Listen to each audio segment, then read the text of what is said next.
Nós temos o prazer de ter aqui ao nosso lado a minha digníssima esposa.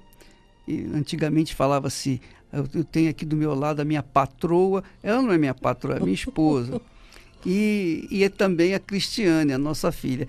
Nós temos trabalhado em cima de uma fé racional, uma fé inteligente, uma fé bíblica, que nada tem a ver com a religião ou a religiosidade. Porque a gente sabe que Deus é sabedoria. E a sabedoria é na cabeça, é no cérebro, é no intelecto, não é no coração. O coração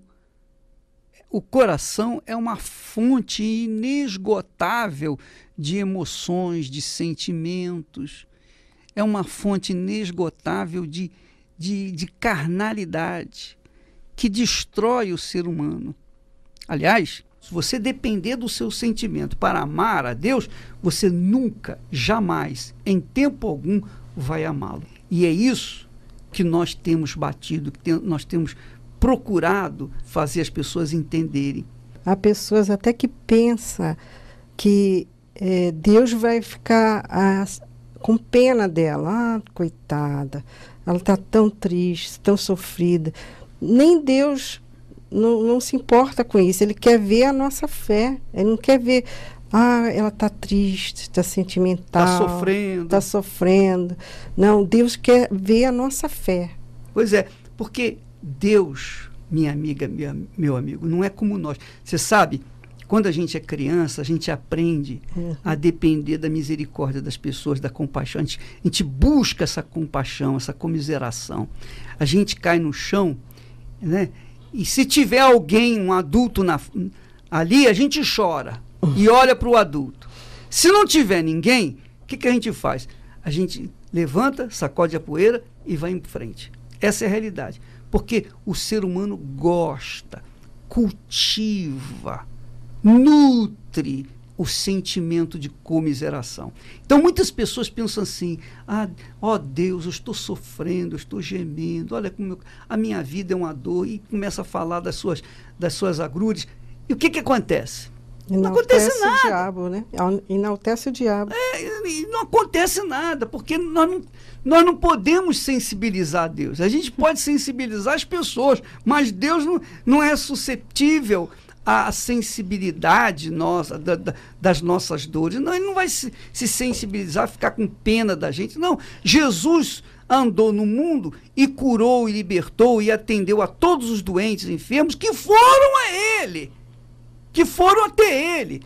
Jesus passava. Aqueles que o invocavam eram atendidos. Aqueles que não o invocavam não eram atendidos. Então, Jesus sentia a dor deles, mas não podia fazer nada, porque eles tinham que manifestar a fé para que ele pudesse agir na vida deles. A pessoa, às vezes, pai, ela pensa que só pelo fato dela estar sofrendo, Deus tinha que automaticamente fazer alguma coisa. Então, muitas vezes a mulher, né, ela fala assim, poxa, eu estou aqui orando, eu estou sofrendo, Deus não me vê? Deus não vê nada disso? Claro que Deus está vendo. Deus vê. Mas é como você acabou de falar, Jesus via o sofrimento daquelas pessoas, mas o que ele podia fazer? A única maneira que Deus reage à pessoa é quando ela usa a fé, não é a emoção. Então, enquanto você ficar usando a sua emoção, ficar com pena de você mesma, ficar reclamando, ficar chorando, ficar sentindo. Tem pessoas que chegam ao cúmulo de ficar ouvindo músicas tristes para ficar chorando por causa de um problema. É igual o apaixonado, né? Os apaixonados são assim. Quando eu era apaixonado, eu ficava ouvindo música, aquelas músicas, entendeu? Se martirizando mais. Que martiriza a alma. Não, é o complexo do mártir, né? A pessoa tem que ser um mártir. E você sabe que não é só isso não, Cristiano. Pior não é ficar chorando, lamentando e confessando suas dores, seus problemas.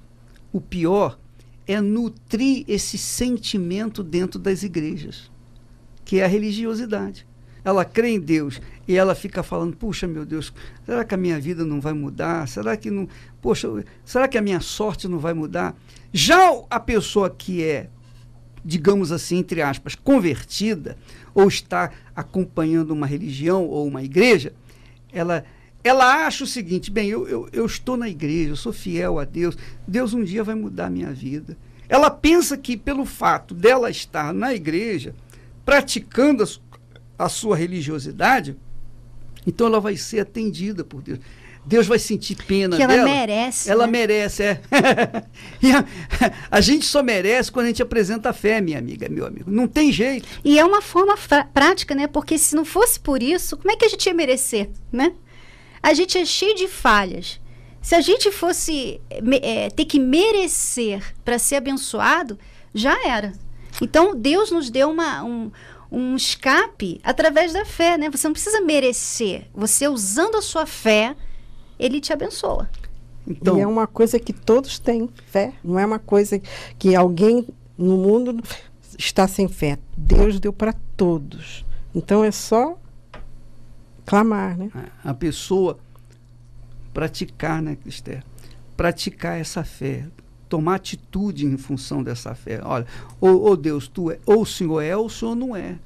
A pessoa tem que chegar a esse ponto. E Deus permite que a pessoa chegue no fundo do poço justamente para ela reagir, para ela tomar atitude, para ela esbravejar, para ela tomar uma atitude radical, ou é ou não é, para que então Deus, mediante essa fé, Deus venha ao encontro dessa sua necessidade. Essa que é a fé racional inteligente, Cristina. E é assim que a mulher sábia edifica a casa dela.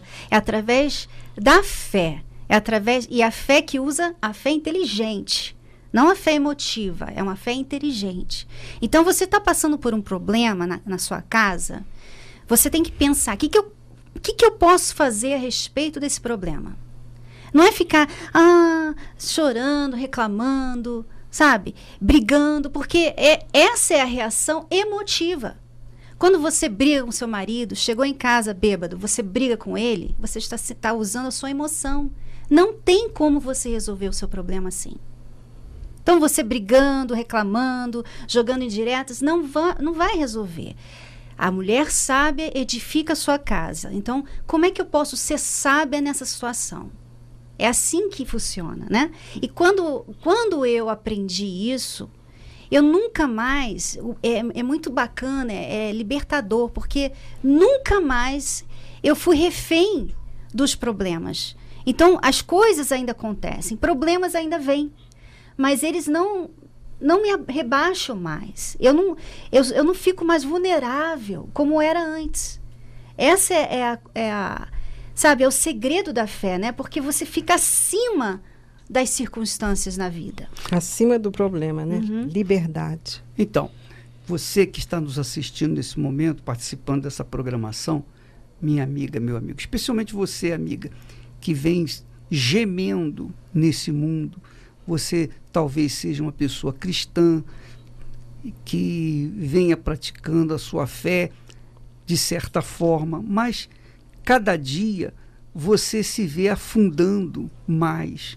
Parece que você caiu numa areia movediça.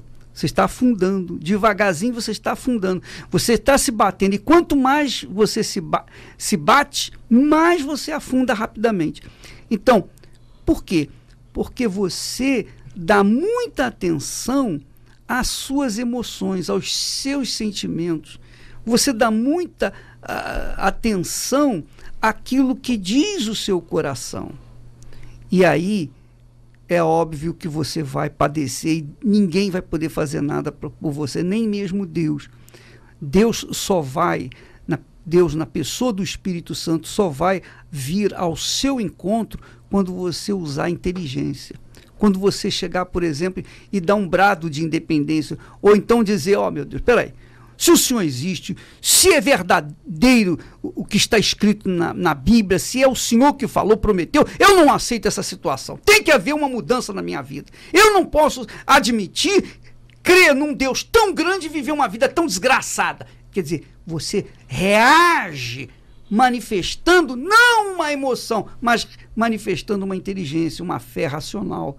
Você se revolta contra essa situação. E como a Cristiane estava falando ainda há pouco, você tem que verificar quais são os seus problemas que você está enfrentando no dia a dia e procurar fazer do limão uma limonada. Você tem que aprender, aliás, todos nós precisamos aprender a fazer dos nossos limões limonadas. Por quê? Porque Deus permite os limões para que a gente venha aprender a sobreviver neste mundo, a nos defender, a ser fortes. Ninguém chega à terra prometida sem passar pelo deserto. Não existe isso. Primeiro você tem que passar pelo deserto para poder chegar à terra prometida. E para você chegar, tomar posse da terra prometida, você tem que atravessar o Rio Jordão, que simboliza as dificuldades. Então, minha amiga, meu amigo, só para você ter uma ideia, Moisés foi criado no Egito durante 40 anos. Os primeiros 40 anos de Moisés foi no Egito. Ele comia do melhor, ele bebia do melhor, ele dormia na melhor cama, ele tinha uma vida perfeita. Porém, Deus permitiu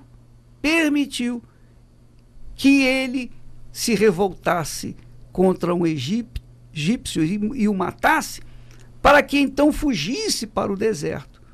Então, Moisés fugiu para o deserto, porque temia que Faraó viesse matá-lo. E ele ficou morando no deserto durante 40 anos. Quer dizer, no segundo período da vida de Moisés, Moisés viveu 120 anos. O primeiro período de 40 anos, ele viveu no Egito. O segundo período da sua vida, ele viveu no deserto, 40 anos no deserto. Por que ele viveu 40 anos no deserto? Por que Deus não o chamou quando ele tinha 40 anos de idade? Só chamou quando ele tinha 80 anos de idade.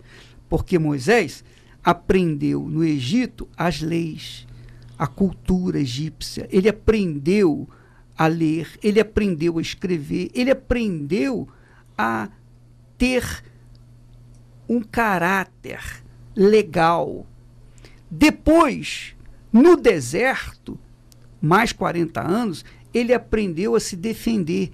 Ele aprendeu a conviver com cobras e lagartos e camaleões e leões, tigres e tudo mais. Ele aprendeu a se defender dos insetos venenosos, das cobras, das serpentes. Ele aprendeu a viver no deserto. Porque para viver no deserto você tem que aprender quais são os seus segredos.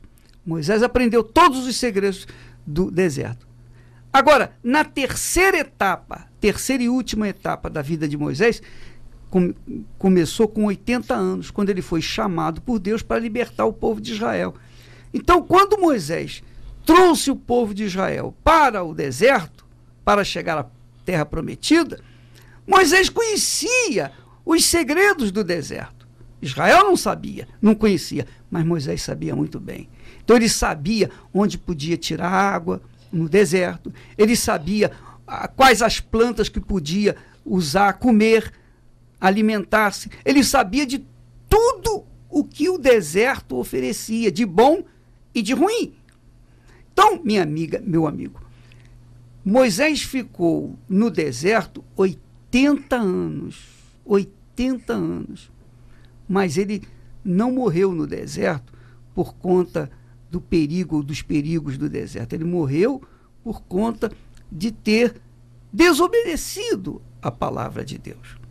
Foi isso. Mas ele pôde, durante aqueles últimos 40 anos dele, dirigir o povo de Israel até a terra prometida, até a entrada da terra prometida.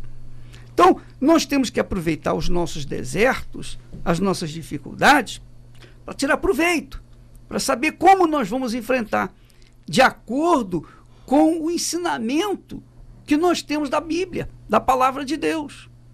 Quando nós colocamos a palavra de Deus em destaque na nossa vida, quando nós obedecemos, quando nós vivemos honestamente neste mundo, que é o deserto, nós estamos temendo a Deus. Estamos mostrando a Deus, não com sentimentos e nem emoções, mas estamos provando a Deus que o tememos, que cremos nele.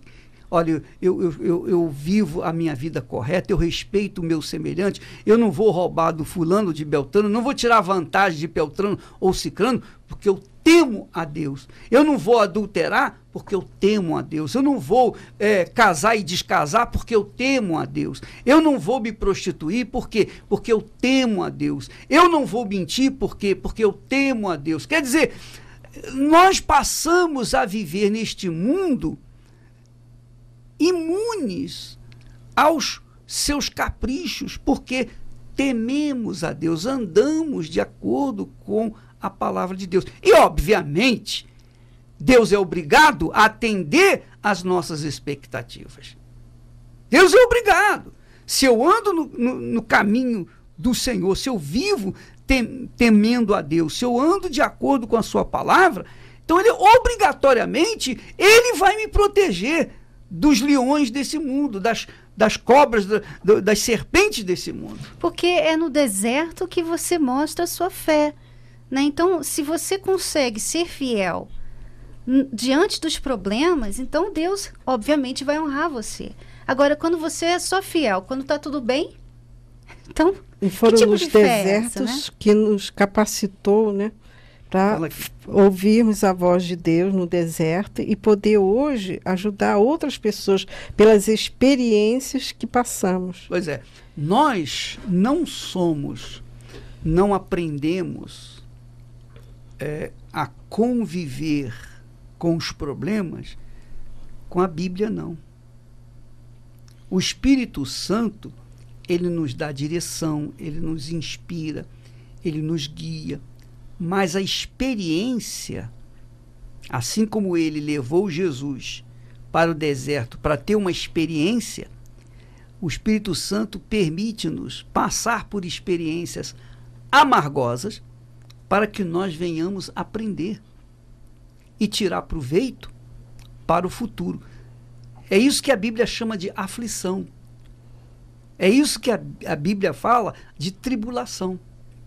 Tribulação é você enfrentar as dificuldades, as injustiças, as perseguições, os preconceitos e toda a sorte de mal, de inferno desse mundo, por conta da sua fé no Senhor Jesus. Então, nós, agora é um outro assunto, antes de acontecer o arrebatamento, nós vivenciamos as pequenas tribulações. Mas depois, quando Jesus vier e nos arrebatar, o mundo vai cair na grande tribulação. Então, aqueles que são cristãos mornos, frios, fracassados, eles vão ficar para trás e vão ter que sofrer as consequências da grande tribulação. A pergunta é, se na pequena tribulação eles não aguentaram, imagine na grande. Não sei como é que vai ser. Mas eu sei uma coisa, nós vamos ter uma grande concentração em favor da mulher. Em favor da mulher que tem sido espezinhada, humilhada, envergonhada, que tem sido saco de pancada do marido, ou dos brutamontes, ou do amante, ou do namorado, ou seja lá o que for. Então, essas mulheres que têm carregado marcas do desgosto, marcas da dor, marcas da infância que foi usada e abusada, essas mulheres que, apesar de todos os direitos humanos, apesar da Lei Maria da Penha, apesar da Delegacia da Mulher, apesar de todos esses movimentos tentarem ajudar, a gente sabe que não consegue coisa nenhuma, porque o problema dessas mulheres é um problema estritamente espiritual. E, para resolver esse problema, só o Senhor Jesus. E nós vamos unir a nossa fé em todo o Brasil nesse dia 19 de abril para clamar, fazer um clamor a Deus em favor da mulher. Cristiane, fala mais a respeito. Você é Esther, por favor.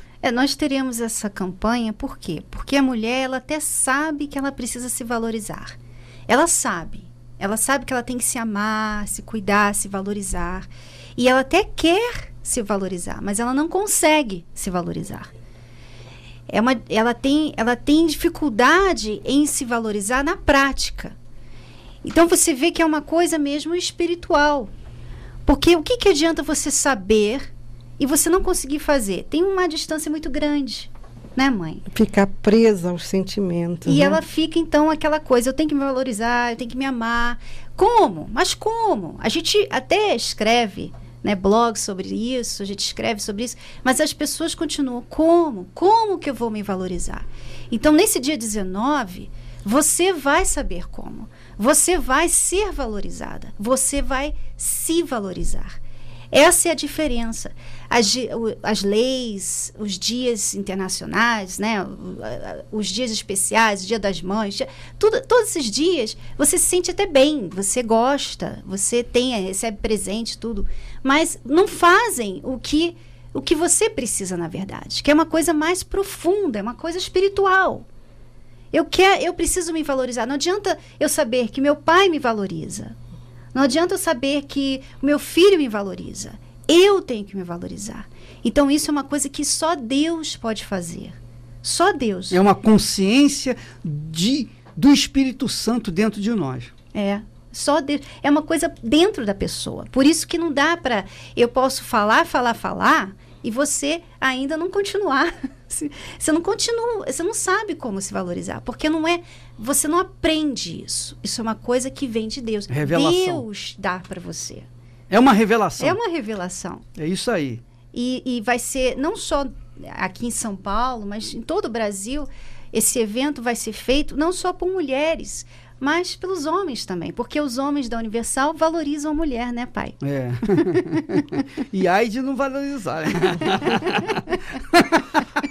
Porque Jesus valorizou primeiro. Não tenho então, dúvida. a igreja está crescendo, está amadurecendo nisso. E o bacana, pai, que eu estava pensando outro dia, é que em 2013, a mulher na Universal, ela fez vários eventos, né, para ajudar no Templo de Salomão. Uhum. Foram 3 ou 4 eventos que as mulheres arrecadaram fundos, elas deram suas ofertas para ajudar no Templo de Salomão. Nesse ano de 2014, elas estão ganhando foram abençoadas.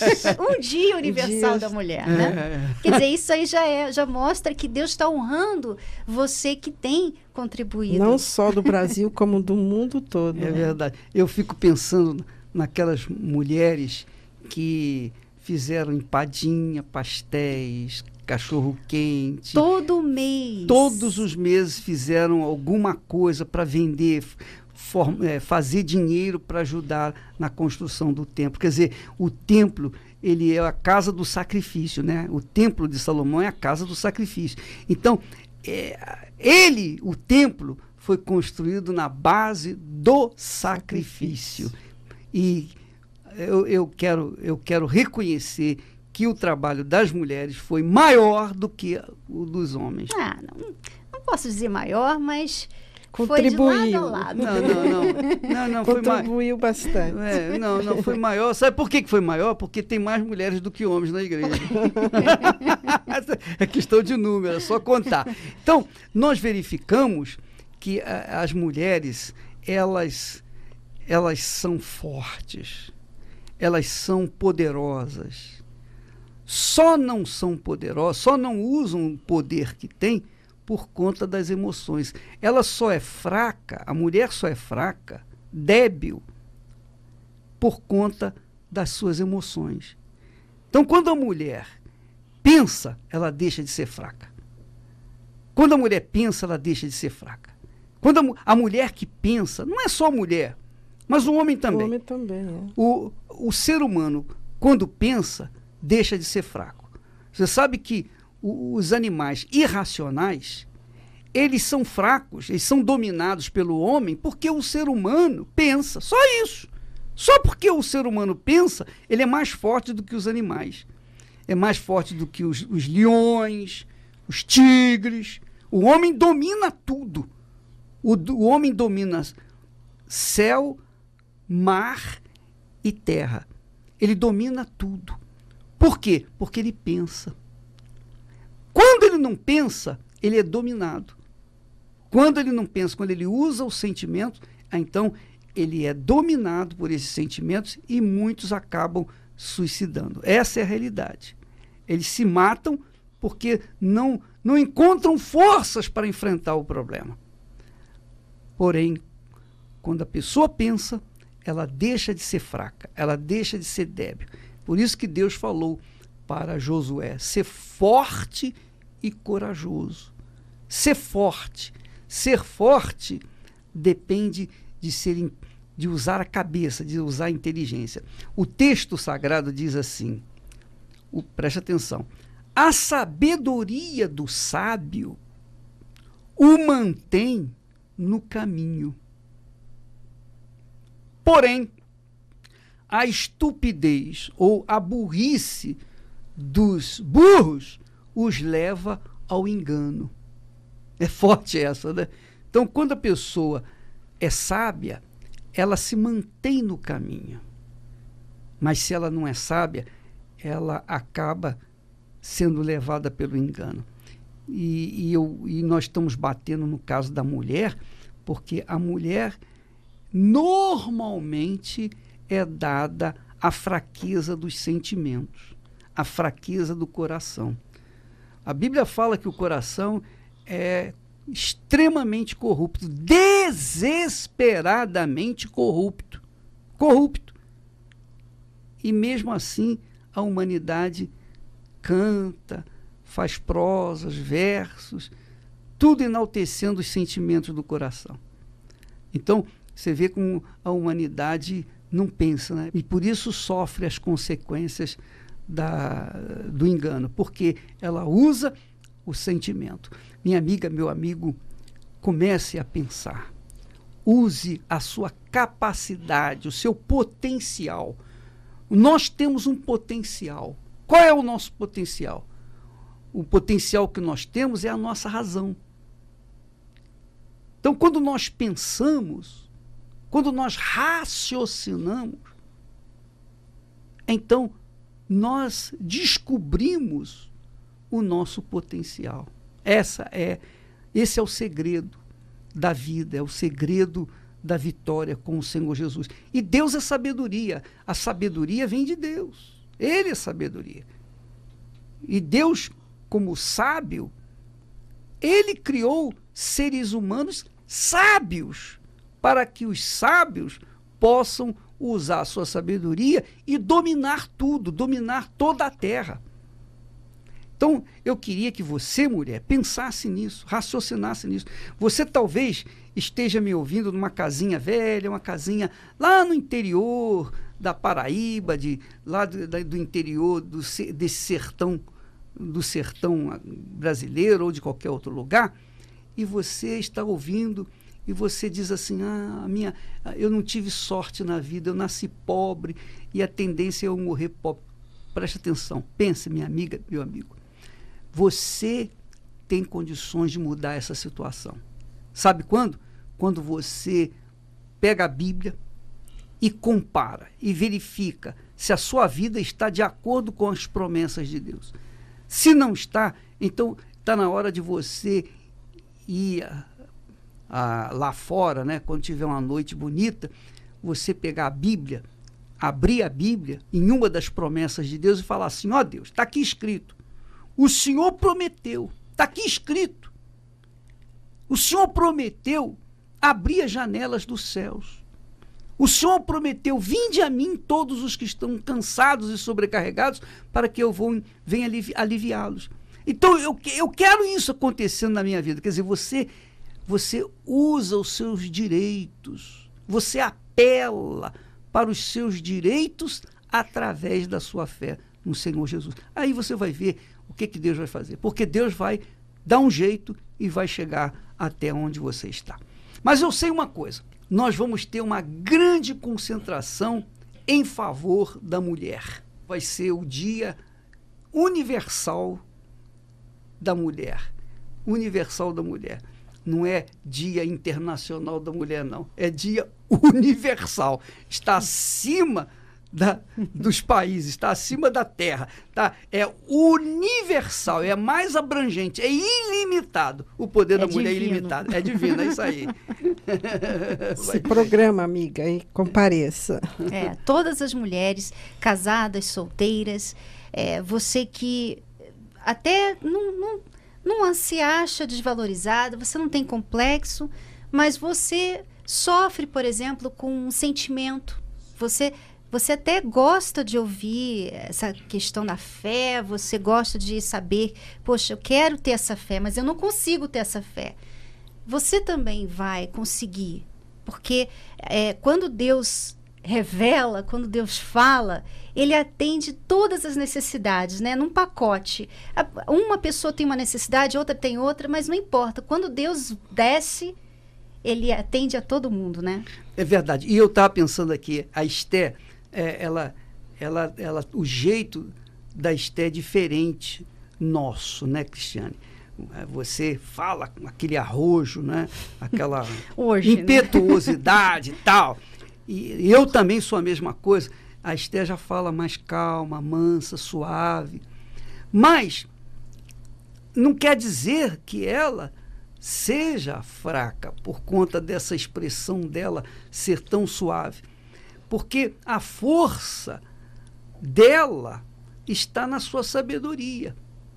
Essa é a realidade. A sabedoria é isso, você estabelecer a sua cabeça naquilo que você crê, aquilo que está escrito na palavra de Deus. Esté, fala.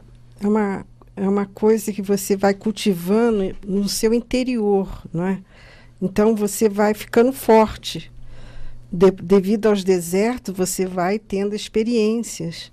Então aquilo vai fazendo você forte, vai dando condições de você saber como falar desse Deus, porque você experimentou, você vive essa fé. Não é uma coisa que alguém passou para você, foi o próprio Deus revelou a você essa fé.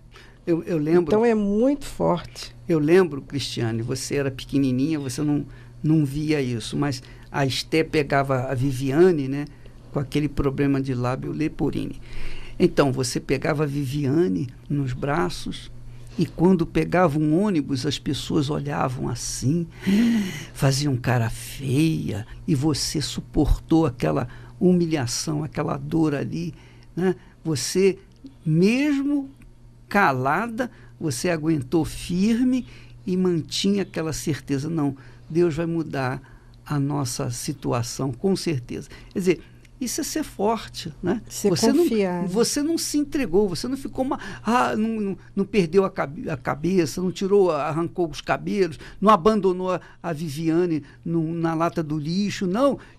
Você manteve a sua fé, a sua crença, a sua força, você enfrentou os leões, enfrentou as feras, enfrentou as vergonhas, as humilhações, etc., e manteve-se firme. Isso é ser mulher de fé e sábia, porque mantém a sua fé, a sua convicção naquilo que Deus prometeu. Não, isso vai mudar. Ela vai fazer cirurgias, ela vai fazer várias cirurgias, seja quantas forem necessárias, mas ela vai ficar boa, ela vai ficar perfeitinha e etc, etc, porque Deus é comigo. Não é isso? Nada mudou a minha crença nele, né? A minha confiança. Às vezes, por tão pouco, as pessoas abandonam a fé. O pastor não me cumprimentou, a obreira não me tratou bem. Então, é porque não teve ainda a experiência com Deus. Não tem essa fé interior forte, né? Eu gostaria de perguntar uma coisa para você, pai. Já que eu era muito criança nessa época para ver isso, como é que ela levava esses problemas para você? Não, Esther. Não, ela comentava. os problemas que ela passava, né, na hora. Olha, mas ela fazia você pensar sentir mal por ela estar tendo que resolver tudo sozinha? Nem tudo ele soube. Bom, o que ela me contou é o que eu sei. Eu sei o que ela me contou, obviamente. Então, mas ela não procurava passar para mim um sentimento de pesar, para eu ficar mais para baixo. Não, ela falava uma coisa normal. Poxa, mas como é difícil, passei isso, passei aquilo, poxa, como é difícil. E quando ela falava, então nascia mais revolta por aquela situação. O que acontece? Muitas mulheres não sabem lidar com os problemas e culpa outras pessoas. Elas não têm essa intimidade com Deus, essa força, né, de, por exemplo, orar, de falar com Deus. Elas não usam essa arma. Elas usam o quê? A reclamação. Então, elas chegam em casa e enchem o ouvido do marido, né? Culpa ele por não estar presente, por não estar participando também. E ela acaba tendo problemas no casamento também. Então, no caso da mamãe, essa foi uma outra força também, né? Dela aguentar tudo sozinha, saber que você estava lá, ela falava com você, mas ela não colocou culpa em você, você não me ajuda, você não faz nada. Ela estava forte porque ela tinha Deus com ela. Ela assumiu aquela responsabilidade que eu não podia assumir, que eu tinha que trabalhar. Era um problema que eu tinha que enfrentar, eu e Deus. Só ela que podia fazer isso. Isso é uma força, né? E se ela fosse fraca, ela jogaria o problema na minha mão e eu ia afundar, porque, como é que eu vou resolver o problema? Eu tenho que trabalhar, eu tenho que trazer o pão nosso de cada dia para casa, todo dia. Então, é um problema que nós tivemos que conciliar. Ela faz a parte dela, eu faço a minha. Mas, obviamente, o Espírito Santo deu força para ela agir dessa forma. Não tivesse o Espírito Santo, ela não ia suportar. Claro que não ia suportar. E nem eu suportaria se não tivesse o Espírito Santo. Então, por isso, minha amiga, meu amigo, nesse dia 19, nós vamos orar para você receber o Espírito de Deus. Ser essa mulher forte. Ser essa mulher forte, inabalável, essa mulher que sofre também, porque a Esther sofreu, ela gemeu, ela chorou. Mas isso são consequências do sofrimento. Mas ela não colocou isso sobre a fé. Pelo contrário, com a fé, ela resistiu. Por isso, Cristiane, é que as pessoas têm que aprender a separar a fé da religião. Porque a religião busca comiseração, busca pena, busca aquele dó das pessoas, palavras de consolo, palavras de conforto. E palavras de conforto, de consolo, seja lá o que for, não resolve o problema. Não resolve o problema das pessoas. O que resolve o problema das pessoas é a solução. E a solução vem pela fé, não pela religiosidade. Isso que a pessoa tem que aprender.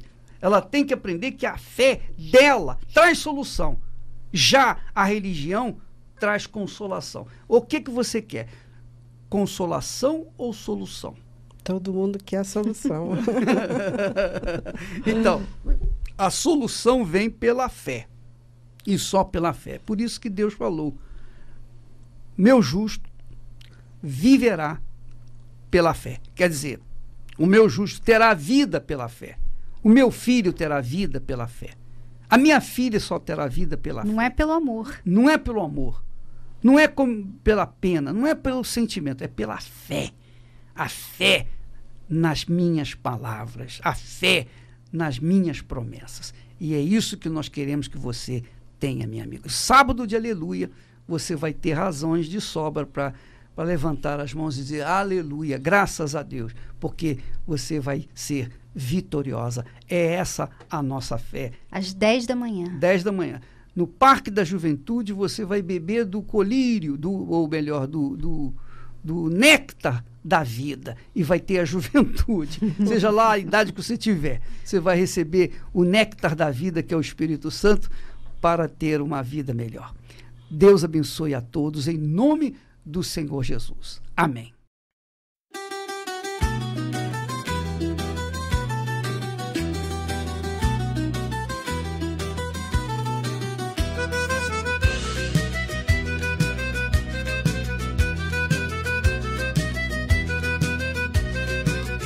Sotto la luna cammino piano, con le scarpe vecchie di papà, strada parra, lo cori canta, e ti penso mentre va. Sotto la luna cammino piano, con le scarpe vecchie di papà, strada parra, lo cori canta, e ti penso mentre va. A nonna spanna i panni fuori, culo soli che struscia l'aria, o pane caldo sopra la pietra e l'odore di casa mia. Vento di casa, portami a tia, tra le mura du paese mia. Se tu mi chiami, torno con tutto, chianta un limone, ti do lo frutto.